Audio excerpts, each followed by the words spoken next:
hari ini temanya adalah tentang memberi. Ya, temanya tentang memberi. Karena saya percaya ketika seorang yang mengalami financial breakthrough, dia harus bisa memberi. Memberi itu menjadi gaya hidup, lifestyle-nya.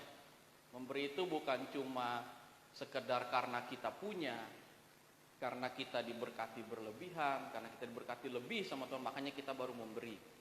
Tetapi ketika kita mengalami terobosan dalam finansial, terobosan keuangan, kita itu akan lebih suka memberi daripada menerima. Di sini lebih suka memberi atau lebih suka menerima? Nah, kalau di dunia pasti semua orang lebih suka menerima, lebih gampang, ya. Tapi akhirnya apa? Ketika kita lebih suka menerima, mental yang terbentuk kita adalah seperti mental dunia. Tangan kita akhirnya begini terus. Ini menunjukkan bahwa kita lebih suka menerima. Jadi kalau yang suka menerima, akhirnya seperti ini. Nah, sementara kita di firman Tuhan dikatakan kita harus memberi. Ya, jadi katakan bahwa adalah lebih berbahagia memberi daripada menerima. Ya, kita buka ayatnya sama-sama dalam Kisah Para Rasul 20 ayat 35. Kisah Para Rasul 20 ayat 35. Bisa kita baca sama-sama.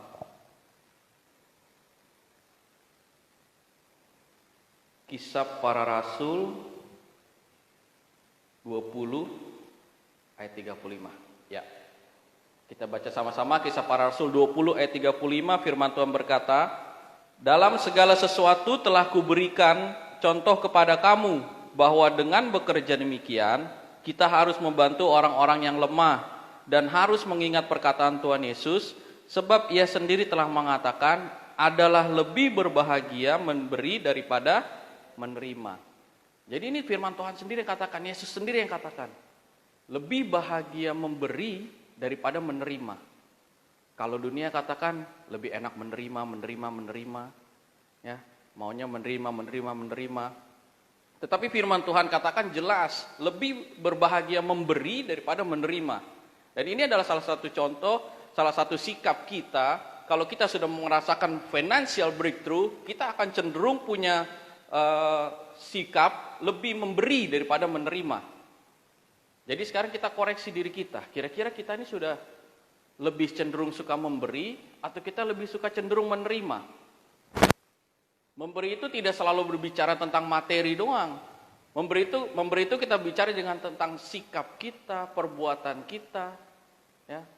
Jadi kita itu tidak hanya memberi secara materi, tidak hanya dinilai dengan itu. Ya. Kita bisa memberi, kita bisa memberkati orang, itu tidak hanya dengan uang, materi.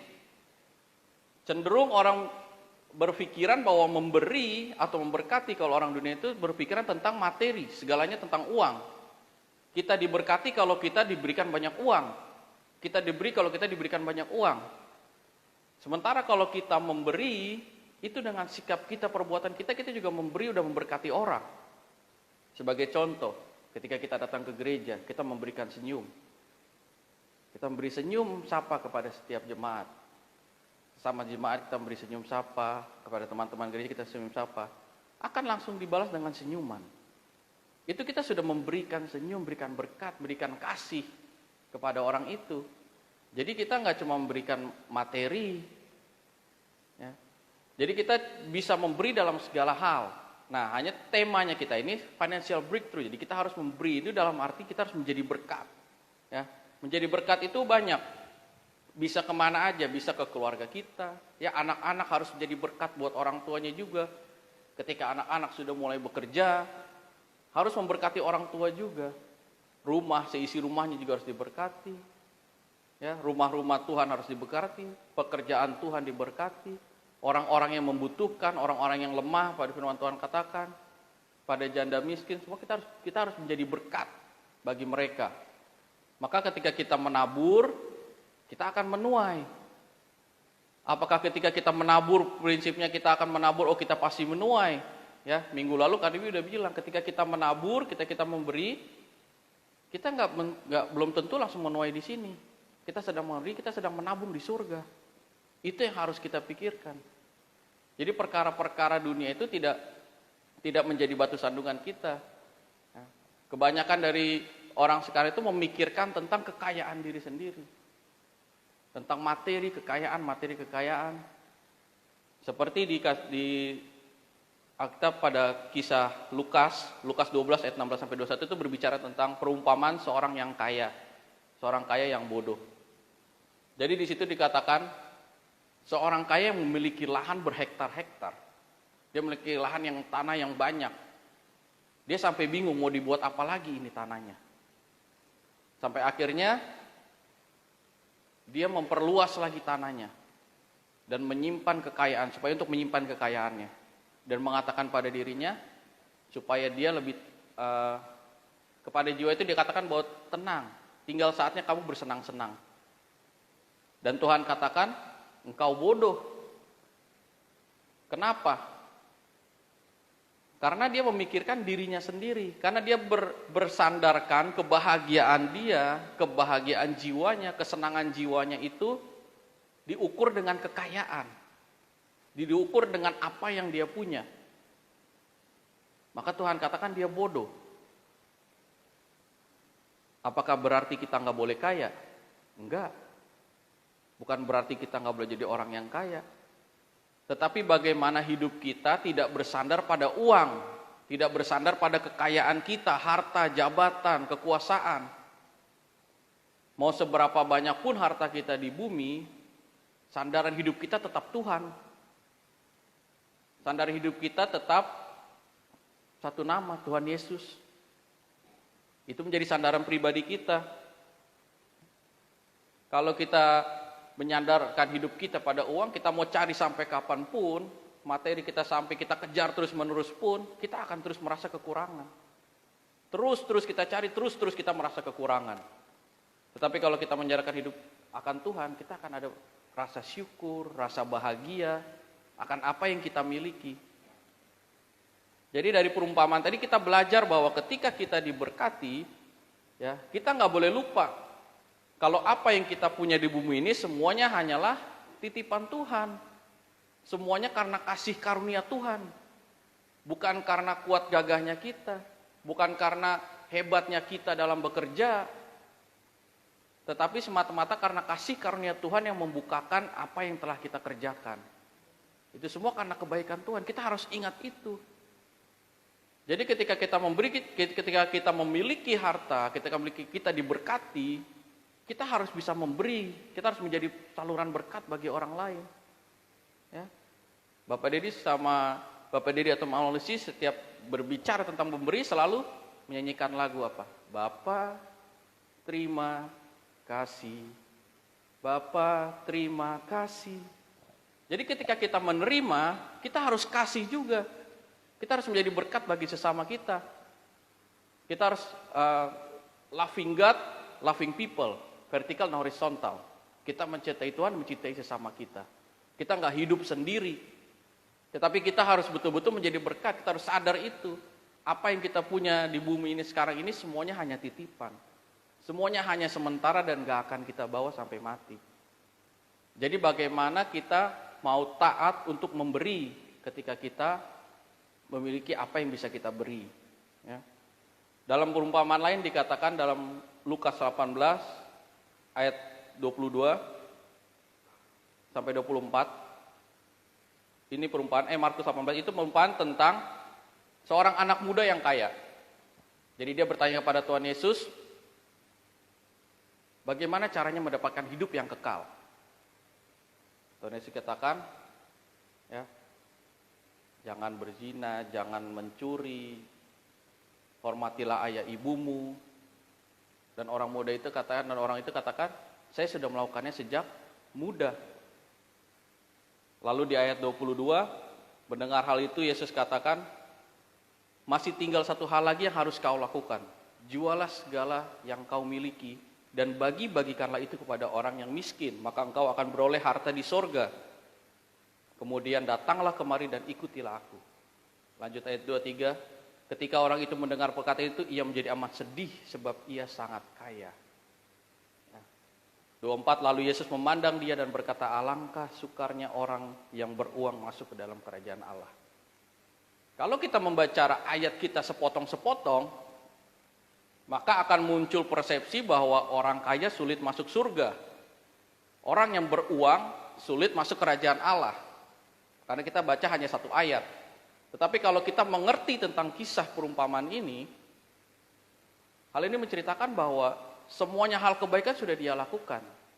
Tuhan Yesus tinggal minta, jualah hartamu di bumi, bagi-bagikanlah kepada kaum miskin. Lalu dia menjadi amat sedih. Nah, ini yang jadi masalah. Dia menjadi amat sedih. Berarti apa? Hatinya udah ada di hartanya dia. Ya, firman Tuhan katakan apa? Di mana hartamu berada, di situ hatimu berada. Hartanya dia rasa ada di uang itu, kekayaan yang ia punya.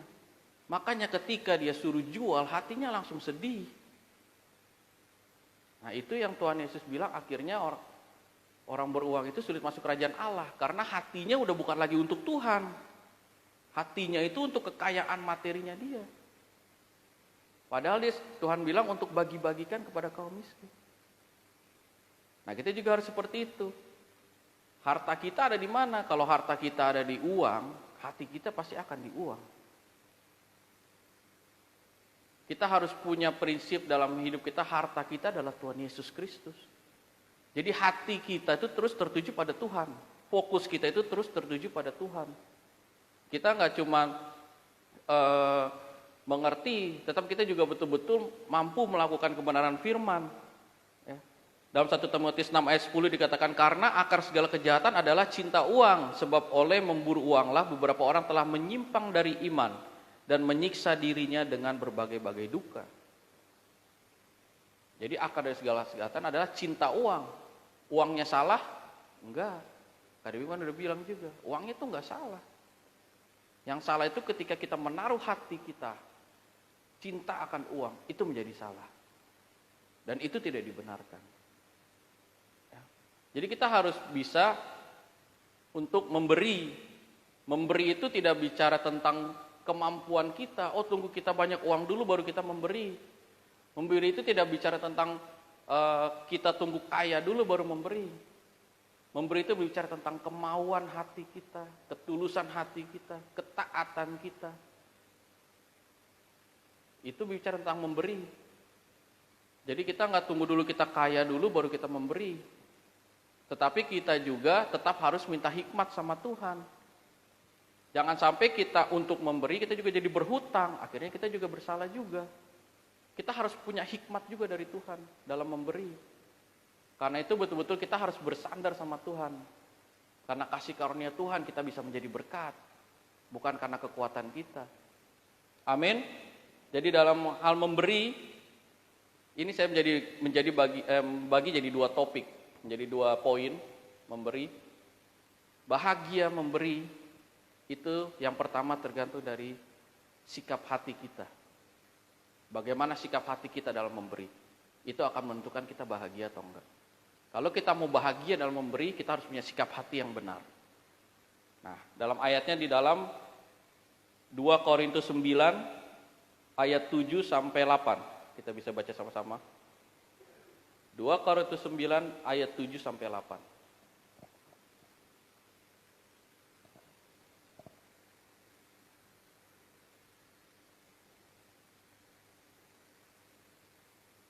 Oke, kita baca sama-sama. 2 Korintus 9 ayat 7 sampai 8, firman Tuhan berkata, hendaklah masing-masing memberikan menurut kerelaan hatinya, jangan dengan sedih hati atau karena paksaan, sebab Allah mengasihi orang yang memberi dengan sukacita. Dan Allah sanggup melimpahkan segala kasih karunia kepada kamu, supaya kamu senantiasa berkecukupan di dalam segala sesuatu, dan malah berkelebihan di dalam pelbagai kebajikan. Nah, ini kita bicara tentang sikap hati yang benar dalam memberi. Ya, di ayat 7, katakan, hendaklah masing-masing memberi menurut kerelaan hatinya. Jadi yang pertama, kalau kita mau bahagia dalam memberi, sikap hati kita adalah kita harus punya hati yang rela memberi. Yang pertama kita harus rela memberi dulu. Ya. Rela memberi itu nggak ada ganjalan dalam hati kita. Ya. Contohnya apa? Ketika kita memberi kita nggak rela ada ganjalan tuh apa contohnya? Ketika kita mau memberi, kita berpikir ulang-ulang, kasih nggak ya? Kasih nggak ya? Kasih nggak ya? Dia lagi butuh, kasih nggak ya? Nah, ketika kita mulai berpikir ketika memberi, itu menunjukkan bahwa kita belum punya hati yang rela, kita belum siap untuk memberi, kita belum siap untuk melepaskan apa yang kita punya, sebagian apa yang kita punya untuk memberkati orang lain. Tadi kita belum rela. Jadi kita mulai berpikir, mau memberi kita berat rasanya, hati berat, kita berpikir terus. Nah itu tadinya kita belum rela. Tapi kalau kita memberi dengan kerelaan hati, ketika kita dikatakan kita memberkati orang, kita langsung memberi. Nah itu berarti kita dengan hati yang rela. Kita nggak mikir-mikir, oh nanti kalau saya memberi, saya akan kurang. Oh nanti kalau saya memberi, saya untuk ini akan gak cukup. Makanya ketika memberi, tadi saya katakan memberi juga harus minta hikmat Tuhan, tuntunan Tuhan. Betul-betul minta hikmat Roh Kudus, jangan sampai berdasarkan logika kita. Karena penafsiran segala sesuatu yang berdasarkan logika kita itu akhirnya akan menjadi salah. Persepsinya akan menjadi berbeda. Ya. Sekarang lagi tren-trennya tentang Kristen progresif dan KDB kemarin juga sudah bahas. Dasarnya mereka itu tentang logika pikiran manusia. Menurut saya kira-kira begini, saya nggak percaya kalau ini begini. Dasarnya adalah logika mereka, bukan firman Tuhan. Sementara kita anak-anak Tuhan, dasar kita adalah iman, percaya kita pada firman Tuhan. Walaupun kita nggak melihat, walaupun kita nggak mendengar, tapi kita percaya. Itu dasar kita, iman kita. Kalau kita berdasarkan logika manusia, logika dunia, akhirnya anak-anak muda banyak yang goyah. Seperti dikatakan bahwa lebih baik hidup di luar gereja tetapi hatinya untuk Tuhan. Nah akhirnya kan menyimpang juga. Karena Tuhan ada di hati kita. Berdasarkan logikanya. Dia membenarkan dirinya sendiri. Membenarkan apa yang dipikirkan logika dunia. Nah kita harus kuat di situ. Kita harus kuat mengerti firman Tuhan. Minta tuntunan Roh Kudus mengerti firman Tuhan. Ya. Kembali untuk memberi, kita harus rela hati. Yang pertama harus rela hati. Yang kedua jangan sedih hati. Jangan sedih. Ya. Kalau memberi dengan kesedihan, pasti ujungnya kita akan menyesal setelah memberi. Aduh, coba kemarin beta nggak memberi, beta nggak kasih uang parkir untuk A. Mangkali beta bisa makan. Coba waktu itu beta son bantu dia ada susah. Makanya beta bisa makan, coba beta nggak memberi perpuluhan, mungkin beta sekarang hidupnya nggak akan berkekurangan.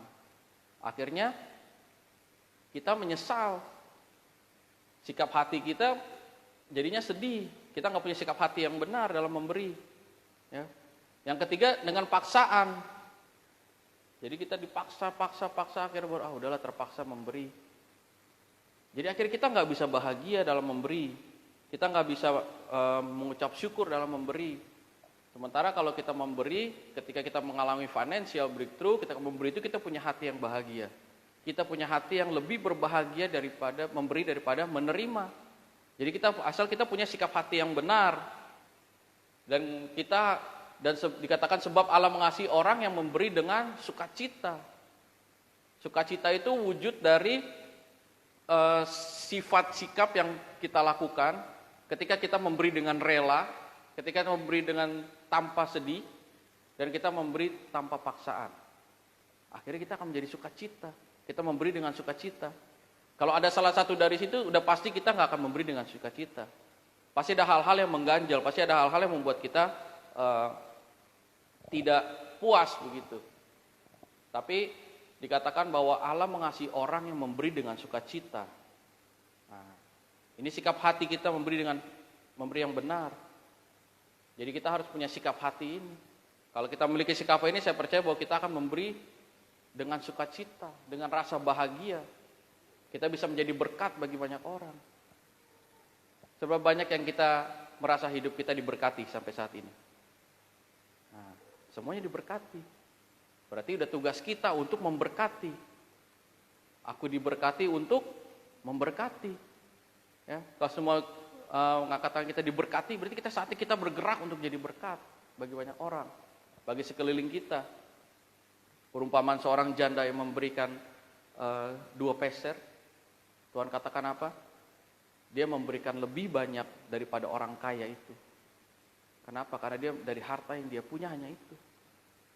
Jadi memberi dalam kekurangan itu juga Tuhan perhitungkan, Tuhan lihat. Jadi bukan berarti yang tadi saya katakan, kita harus kaya dulu, baru kita memberi. Jadi doanya sama Tuhan, Tuhan kalau saya nanti sudah sukses, kalau nanti saya udah kaya, saya akan memberkati banyak orang. Motivasinya adalah uang. Dia mau kaya dulu pertama, baru berikutnya memberi. Sementara kalau hidup sama Tuhan tuh beda. Kita memberi dulu, memberkati dulu, baru Tuhan yang akan limpahkan untuk kita. Mungkin kita sekarang masih rasa, saya sudah memberi terus. Saya terus memberi sekarang, saya udah memberkati. Kok hidup saya masih gini-gini aja? Ya, ingat lagi, perkara kita bukan perkara di bumi. Kita harus beriman bahwa ketika kita di surga nanti, ya, ada rumah mewah yang udah nunggu kita. Upah dari apa yang kita kerjakan di bumi. Jadi memberi dengan hati yang tulus, hati yang rela itu, hati yang murni itu bukan berharap ada imbalan. Ya, apalagi pendeta khotbah di mimbar, beri perpuluhan maka engkau akan diberikan berlipat-lipat kali ganda, semangat perpuluhan. Akhirnya motivasi perpuluhannya apa? Supaya dapat balik yang banyak. Padahal kita nggak perlu pikirin itu, bukan tugas kita mikirin itu. Kalau kita mikirin itu berarti motivasi kita salah dalam memberi. Tugas kita cuma taat memberi, taat memberi, taat memberi, taat memberkati, taat memberkati, taat memberkati. Urusan kapan waktu kita untuk menuai, itu urusannya Tuhan. Itu Tuhan yang berperkara atas itu. Bukan bagian kita yang sibuk mikirin itu. Kalau kita sibuk mikirin itu, akhirnya yang ada apa? Kita kecewa. Iman kita mulai layu, iman kita mulai mati akhirnya. Iman kita yang udah semangat, cuma karena satu hal kita menabur, terus kita merasa kok kayaknya kita nggak menuai, kok kayaknya kita nggak menuai. Iman kita menjadi lemah lama-lama. Karena apa? Dikacaukan oleh intimidasi setan. Setan bilang, tuh rasain lu udah keluarin uang 10%. Lu nggak dapat apa-apa. Usaha lu malah makin susah. Lu juga nggak diberkati, bonus lu juga nggak dapet. Oh, setan senang saudara. Karena setan menawarkan apa yang ada di dunia. Tetapi motivasi kita harus berbeda daripada itu. Tugas kita cuma taat, lakuin firman Tuhan. Apa yang Tuhan mau dalam hidup kita, apa kehendak Tuhan kita lakuin, taat. Sisanya berkat itu bonus, Tuhan yang atur, bukan kita yang atur Tuhan. Ya. Tuhan, kalau aku udah jadi bos, aku akan memberikan 30% dari hasil penghasilanku, lebih dari 10%. Akhirnya kita yang ngatur Tuhan. Tuhan lihat lu ke gereja aja, berdoa aja jarang. Tuhan lihat baca firman aja lu jarang. Tuhan mau kita taat dulu sama Tuhan. Ya. Kalau pastor yang waktu kita ada KKR pastor dari Israel, saya selalu ingat dia punya perumpamaan tuh, kita going deeper terus. Lebih dalam lagi sama Tuhan, lebih dalam lagi sama Tuhan. Baru semuanya akan ditambahkan ke kita. Jadi kita betul-betul harus fokus kita sama Tuhan dulu, motivasi kita harus Tuhan dulu. Bukan motivasi kita sama berkat-berkat yang kita terima. Ya. Jadi memberi itu bukan tentang kemampuan, kita belajar dari janda miskin. Memberi itu tapi tentang kemauan dan ketaatan. Itu memberi. Kalau berdasarkan kemampuan akhirnya kita mikir-mikir.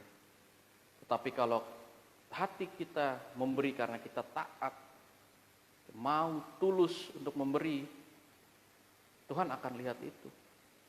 Tuhan akan lihat kedalaman hati kita. Ya. Dan kita dalam Lukas 6 ayat 38 dikatakan, berilah dan kamu akan diberi suatu takaran yang baik, yang dipadatkan, yang digoncang, dan yang tumpah keluar akan dicurahkan ke dalam ribaanmu. Sebab ukuran yang kamu pakai untuk mengukur akan diukurkan kepadamu. Ya. Bicara tentang tabur tuai. Ya, berilah maka kamu akan diberi. Kapan waktunya? Terserah Tuhan. Sekarang, besok, nanti, berapa tahun lagi? Terserah Tuhan. Yang penting taat aja. Lakuin aja dulu. Taat aja terus. Udah perpuluhan kok usahanya nggak maju-maju. Kok kerjaannya juga nggak naik-naik pangkat. Nah, kita jangan mikirin itu. Taat dulu sama firman Tuhan. Lakuin dulu apa yang bisa kita lakuin. Kita nggak berbicara tentang kita harus betul-betul ketika tabur langsung menuai. Ya itu prosesnya Tuhan. Ada yang begitu juga. Kalau mau yang langsung tabur tuh ya itu. Berkati orang dengan senyum. Kita nabur senyum sama orang. Langsung menuai. Orang akan senyum balik sama kita. Nah, instan. Jadi kita harus betul-betul mengerti proses waktunya Tuhan. Waktu Tuhan itu bukan waktu kita. Rencana Tuhan itu bukan rencana kita. Manusia itu lebih cenderung memikirkan rencana-rencana yang masalah-masalah ada di bumi ini, di dunia ini, tentang materi, keuangan, kekuasaan. Ya. Tetapi kalau kita betul-betul mempunyai breakthrough dalam hidup kita udah nggak mikirin lagi apa yang ini, kita lebih mikir apa yang ada di surga. Kehidupan kekal yang berikutnya akan kita terima. Ya. Itu poin yang pertama. Jadi kita harus memberi dengan sikap hati yang benar. Kepada siapa kita memberi, bagaimana kita memberi. Ya, kita punya sikap hati yang benar dalam memberi. Kalau kita bicara tentang financial breakthrough, udah pasti kita memiliki karakter memberi. Udah pasti kita memiliki karakter untuk menjadi berkat bagi banyak orang. Ya. Yang kedua itu kita memberikan perkara-perkara di surga. Ya, kita bahagian memberi. Jadi dalam Matius 6 ayat 19 sampai 21, firman Tuhan katakan, janganlah kamu mengumpulkan harta di bumi ngengat, dan karat merusakannya, dan pencuri membongkar serta mencurinya. Tetapi kumpulkanlah bagimu harta di surga ngengat, dan karat tidak merusakannya, dan pencuri tidak membongkar serta mencurinya. Ya, 21 katakan, karena di mana hatimu berada di situ juga, karena hartamu berada di situ juga hatimu berada. Nah, jadi kalau kita mengumpulkan harta di bumi, karat sama ngengat akan memakannya. Ya, itu yang tadi dikatakan, kita memberkati orang itu, jangan langsung pikir, wah kita akan menuai banyak, kita memberkati baik, kita akan menuai banyak. Kalau kita nggak menerima berkat di bumi juga, kita akan menerimanya nanti di surga. Apa yang kita tabur di bumi itu, belum tentu kita akan tuai di bumi juga. Ketika kita menabur di bumi, ya, ada kali kita harus taat, kita tuainya nanti di surga, di kehidupan kekal. Jadi mungkin kita dilihat standar kita diberkati itu bukan standar kata orang. Kalau bukan standar kata dunia. Standar kata dunia kalau diberkati itu kalau punya rumah yang besar, punya mobil yang mewah, punya kendaraan yang mewah, punya HP yang mewah. Itu standar di bumi. Itu yang orang manusia lihat. Melihat berdasarkan kedagingan. Ya. Sementara kalau firman Tuhan katakan kita harus menguasai diri. Kita nggak hidup lagi berdasarkan daging kita, itu breakthrough. Kita nggak hidup berdasarkan daging kita, tapi kita hidup berdasarkan roh. Jadi kita harus mengerti betul-betul bahwa apa yang kita tabur di bumi ini untuk bekal kita di masa depan nanti. Ya. Karya keselamatan Tuhan udah kasih buat kita, tapi kita harus mengerti ini. Dalam ayat 24 dikatakan, tak seorang pun dapat mengabdi kepada dua tuan, karena jika demikian ia akan membenci yang seorang dan mengasihi yang lain, atau ia akan setia kepada seorang dan tidak mengindahkan yang lain. Kamu tidak dapat mengabdi kepada Allah dan kepada Mammon ini. Ya, Mammon itu bicara tentang uang. Jadi nggak bisa kita hati kita tuh terbagi dua tuh nggak bisa. Ya, seperti perumpamaan orang kaya yang muda tadi, ketika dia suruh bagi keuangan ini, dia sedih karena hatinya terbagi dua. Yang satu ia melakukan kebaikan, tapi yang satu ia mengabdi pada ke uang juga, kepada harta juga. Ya. Kalau saya pernah katakan juga, kalau dunia dikatakan hemat pangkal kaya, ingatkan kembali. Kalau dunia katakan hemat pangkal kaya, ada yang menyebar harta tetapi bertambah kaya, ada yang menghemat secara luar biasa namun selalu berkekurangan. Ya. Jadi kita tuh kalau kita memberi, ya, orang yang hidupnya berkecukupan, pas-pasan, tetapi dia bisa memberi, dia mampu memberi, ya, dia itu adalah seorang yang berkelimpahan. Ketika orang yang hidupnya biasa-biasa, cukup saja, pas-pasan aja, ketika dia bisa memberi, ya, dia dikatakan dia adalah orang yang berkelimpahan. Tetapi sebaliknya, ketika orang yang punya harta banyak, kaya raya, ketika dia sukar untuk memberi, dia hidup tidak berkelimpahan. Jadi kalau anak-anak Tuhan ngerti, berkelimpahan itu tidak diukur dengan kuantitas, tetapi kualitas hati kita itu berkelimpahan. Berkelimpahan apa? Kasih, ya. Berkelimpahan karakter. Jadi berkelimpahan itu nggak bicara tentang materi. Kalau orang dunia bilang berkelimpahan itu tentang materi, tetapi kita percaya berkelimpahan itu ketika kita memiliki hati karakter kepada Tuhan. Itu adalah kita hidup berkelimpahan. Ya, kita anak Tuhan, kita anak raja, raja segala raja. Ya. Jadi kita tuh menyembah Tuhan yang hebat. Jangan ragu, jangan khawatir. Jangan takut untuk memberi, jangan takut untuk menjadi berkat, jangan takut untuk menyalurkan berkat. Ya. Mungkin kita sekarang belum bisa memberikan berkat materi, kita bisa memberikan berkat yang lain, ya, dengan kasih, ya, mendengarkan orang bercerita, kita membagikan kesaksian kita, itu kita sudah menjadi berkat. Tetapi kalau kita belajar dari seorang janda miskin, dia memberi dari apa yang kekurangan dia.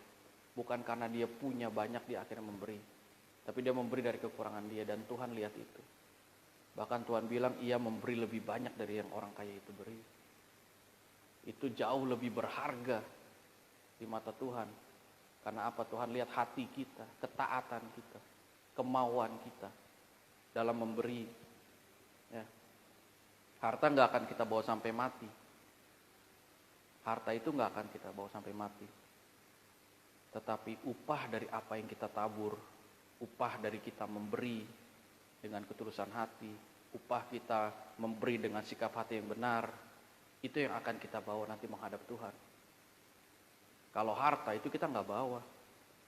Tuhan nggak akan tanya punya apa aja di bumi, punya rumah berapa, mobil berapa, enggak.